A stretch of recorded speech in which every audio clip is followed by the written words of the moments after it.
নায়া, ওই নায়া, তুমি সকাল সকাল কি খাচ্ছ ওটা? ও বাবা, তুমি একা একা খেতে শিখে গেছো?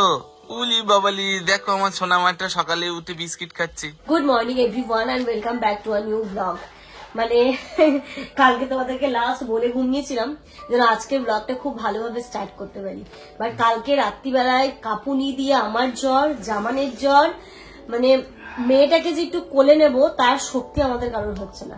ও প্রচন্ড উইক, ও অনেকদিন ধরে যেহেতু অসুস্থ, খাওয়া দাওয়া ঠিকঠাক করতো না, তারপর কালকে ফিভার এসছে, কালকে কিচ্ছু মুখেও দেয়নি ও, তাই জন্য ও আরো উইক। আমার এখন একটু বেটার লাগছে, অনেকটা বেটার না, একটু বেটার লাগছে। ইনারা এখন দেখছি ঠিক আছে, হালকা একটু কাশি আছে, বাট ফিভার ওর আসেনি, আলাদা করে যেন না আসে।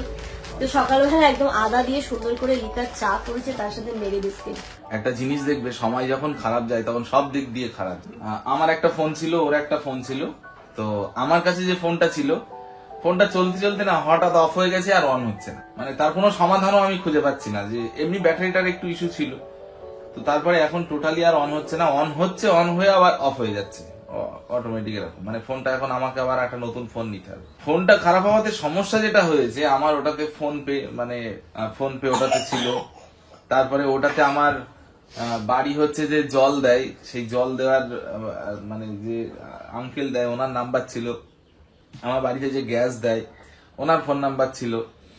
বাড়িতে এখন নেই গ্যাস, মানে লাস্ট সিলিন্ডার তো দুটো, আমার একটা সিলিন্ডার এখন চলছে, একটা ফাঁকা পড়ে আছে। যে কোনো মুহূর্তে যদি শেষ হয়ে যায় আর আমার মানে তখন আমার মাথা খারাপ হয়ে যাবে। আর আমার না সাংসারিক জিনিস মানে চাল, তারপরে হচ্ছে জল, গ্যাস, ডাল, এই জিনিসগুলো পর্যাপ্ত পরিমাণ বাড়িতে না থাকলে আমার মানে প্রচন্ড প্যালপিটেশন হয় যে কখন শেষ হয়ে যাবে আর কখন বলবে এক্ষুনি যাও নিয়ে চলে আসো। এবার ডাল চাল হয় দোকান থেকে গিয়ে কিনে আনলাম, যদি গ্যাস শেষ হয়ে যায় কি করব?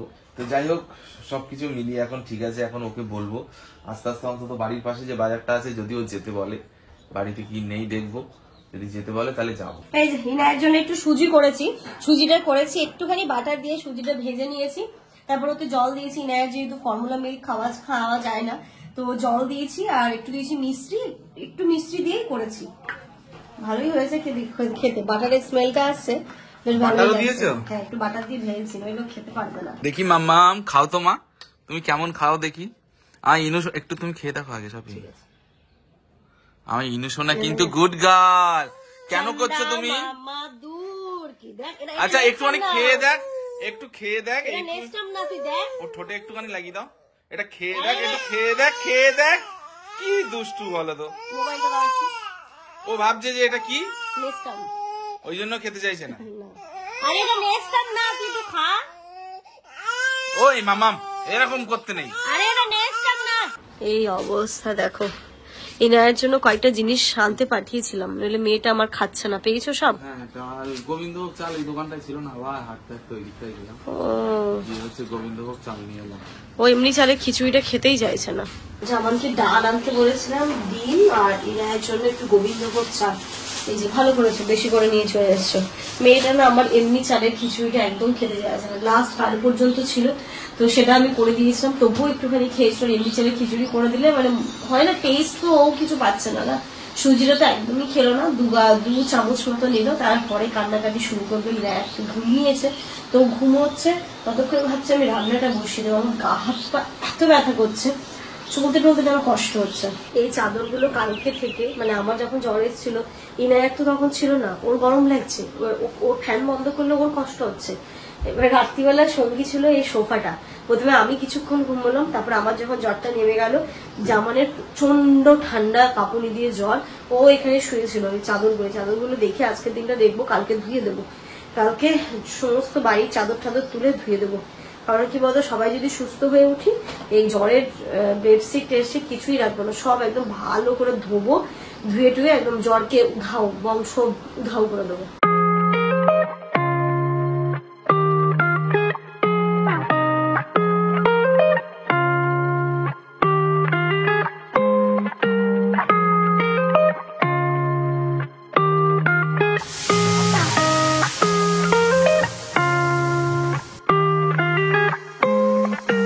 Good afternoon everyone. স্নান ধান করে নিয়েছি। আমি স্নানের আগে না মেডিসিন খেয়েছিলাম, স্নান করে দেখছি অনেকটা বেটার লাগছে। আর এখানে যদি ইনায়ার খিচুড়িটা রেডি করে নিয়েছি। আজকে এটা মিক্সিতে দিতে হবে, তাছাড়া অপশন নেই, কারণ ইনায়া এইভাবে খেতেই চাইছে না। একদম লিকুইড করে দিলে তবুও একটুখানি খাচ্ছে, এই দরদরা থাকলে তো একদমই খেতে চাইছে না। আজকে গোবিন্দভোগ চাল দিয়েছি, আলু দিয়েছি, একটু পটল দিয়েছি, কারণ কুমড়োটা দেওয়া যাবে না, মাও বলছিল কাশি হচ্ছে, কুমড়ো এখন দিস না, কুমড়োটা অ্যাভয়েড কর। তো দেখি খাই কি খায় না, এবার একটু মিক্সিতে পুরো পেস্ট করে দেবো। ও খেলে সুস্থ হয়ে যাবে? হ্যাঁ, ও খেলেই সুস্থ হবে। না, লাস্ট জ্বর এসেছিল হচ্ছে রাত্রে না সাপি? লাস্ট এসেছিল হচ্ছে কালকে রাত্রে 9টার দিকে, তারপর থেকে এখনো পর্যন্ত কোনো রকম জ্বরের কোনো ব্যাপার নেই, ও শুধু উইকনেসটাই কাজ করছে। আর আমার সকালবেলা এসেছিল জ্বর প্রচন্ড, আর সাপি তো একটু আগেই এসেছিল। এই হচ্ছে আমাদের এখন জ্বরের আপডেট। এই যে খাবারটাও তৈরি করছে, এখন যদি ও খায়, আল্লাহর কাছে দোয়া করছে আল্লাহ ওই যেন খাবারটা খেয়ে নেয়। ও সুস্থ থাকলে না তবু আমরা তাড়াতাড়ি সুস্থ হয়ে যাবো। এমন অতিষ্ঠ করছে, মানে কান্না কাটি, সে মানে পারা যাচ্ছে না, কোল থেকে তো নামছেই না। আর একদম দেখবে মুখটা পুরো ছোট্ট হয়ে গেছে ইনায়া, মানে ইভেন ফিডও করতে চাইছে না, দেখলেই মুখ ঘুরিয়ে নিচ্ছে। ভালো করে পেস্ট করবে। দেখো আমার মেয়ের মুখটা কত ছোট হয়ে গেছে। ওমা তুমি সুস্থ আছো এখন? এরকম ইনায়াকে তোমরা কখনো দেখেছো? দেখো অবস্থা, কিন্তু তবুও ভালো যে কোনো রকম টেম্পারেচার আর আসেনি। ও তো ভালো যে কালকে থেকে আজকেই প্রথম যে ও কার্টুন দেখছে। দেখো এই যে পুরো লিকুইড করে এনেছে, এটাই খাবে ও। যে আমার ইচ্ছা হয়েছে আলু চোখা খাবে, বলছে নর্মাল আলু মাখা খেতে ইচ্ছে করছে না, তাই এরকম ভাবেই করে দিতে। ইনায়া তো খেলোই না, 1 থেকে 2 চামচ খেলো, তারপর আর খাচ্ছে না। এবার জোর করে দিচ্ছিও না, যদি বমি টমি করে নেয় তাহলে আরো শরীরটা খারাপ লাগবে। আর এই যে এখানটাতে আলু চোখা করছি, জামালের এটাই খেতে ইচ্ছে হয়েছে, বলছে সুন্দর করে একটু এরকম ভাবেই করে দাও।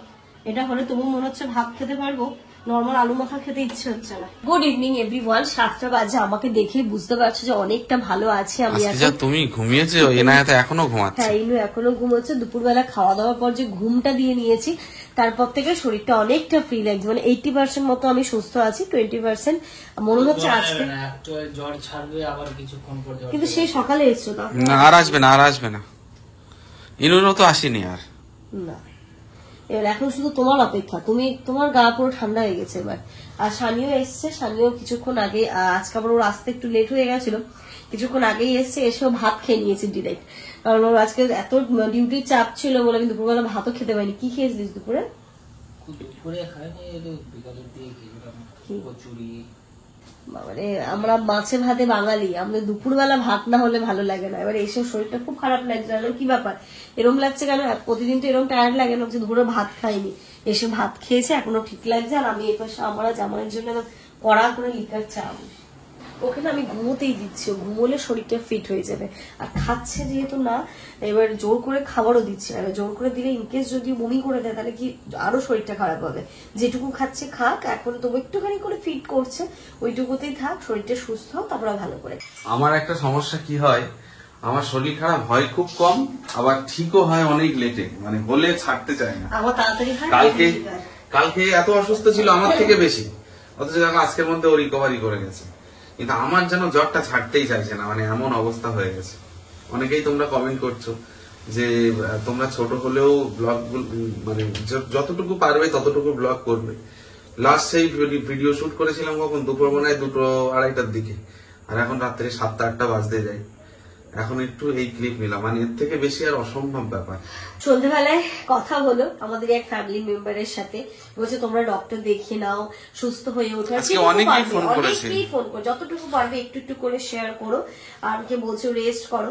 তো রেস্ট করে করেই ব্লগ শুট করছি, বুঝতে পারছো। সেই দুপুরবেলায় 2টো নাগাদ আমি শুট করেছিলাম, এখন সন্ধ্যে 8টা মতো বাজে। তো এরকম ভাবেই যতটুকু পারছি শুট করছি।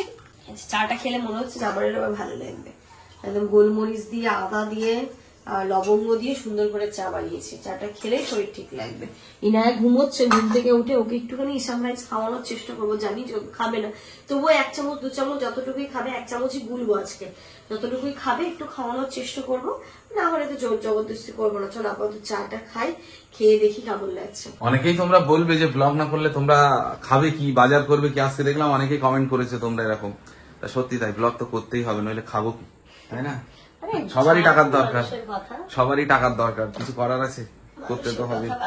বাবা সবসময় একটা কথা বলে, তুই যেখানেই কাজ করছিস না কেন নিজের দিক থেকে 100% পিওর থাকবি, দেখবি সেই কাজে তুই সাকসেস পাবি। আর তুই যেই কাজই করিস না কেন, যেই প্ল্যাটফর্মে কাজ করিস না কেন, কিছু মানুষ আছে তোকে কথা শোনাবে। তো ওই যে একটা কথা আছে না, কিছু কিছু মানুষের তো স্বভাবই এটা বলার, তো বলবেই, তুমি কিছু না বলে চুপচাপ সহ্য করে তুমি তোমার কাজে এগিয়ে যাও, তোমার কাজে ফোকাস দাও, আল্লাহ তোমাকে সাকসেস দেবেই, তুমি তোমার সাকসেসে ঠিক পৌঁছে যাবে। মন দিয়ে কাজ করলে সেটাতে হবে। অতএব হ্যাঁ, তোমরা হয়তো অনেকে বলতে পারো ব্লগ না করলে খাবে কি, বাজার করবে, অবভিয়াসলি, কারণ এখান থেকে যাই হোক যতটুকুই আমাদের আসে সেটা আমাদের এক্সট্রা ইনকাম। সবাই চায় একটু এক্সট্রা ইনকাম করতে, কারণ এই যে বাজার দর, আলুর দাম এত বড় দাম, আলুরই দাম এত, তো দুজনে মিলে যদি একটু ইনকাম না করি তাহলে খাবো কি করে? আলু সেদ্ধ ভাতটা খেতে গেলেও তো টাকা লাগবে। একদম। চলো জায়গা এসব সাথে বাদ দাও।